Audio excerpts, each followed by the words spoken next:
You don't still think the Devil's Tower in Wyoming is just a rock formation, right?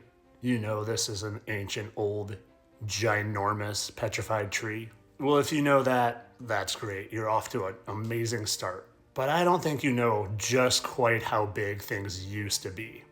Let's look into it. When you look at this and that it's just a stump and its peak is 900 feet tall, and you compare it to something familiar like the Statue of Liberty that is only 300 feet tall, and these are people, it starts to give you an idea, but not even close to how big things used to be.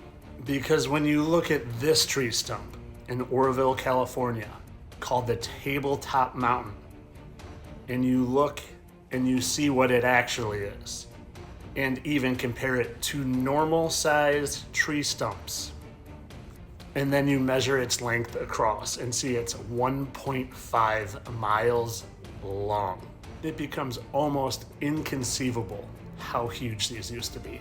Because when I compare it to the tallest structure I've ever seen in the Willis Tower that I've seen hundreds of times, it stands at 1,451 feet tall, and its base is only 225 feet. 1.5 miles of that stump is 8,000 feet. Can you imagine how tall something had to be with a base of 8,000 feet?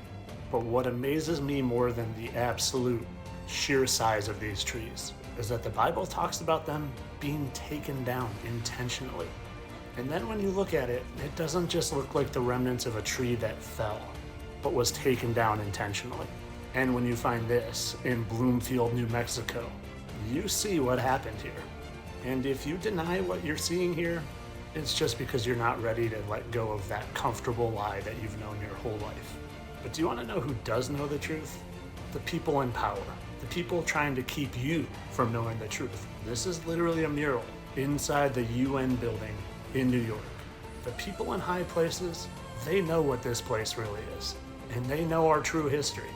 And they just don't want you to know it. Because once you know, like I keep saying, you take your power back.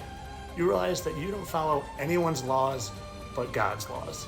Because once you realize He created this place, and you're not living on some random accident planet of trillions of infinite planets, but a created realm, you know why you're here. And it's to serve a purpose.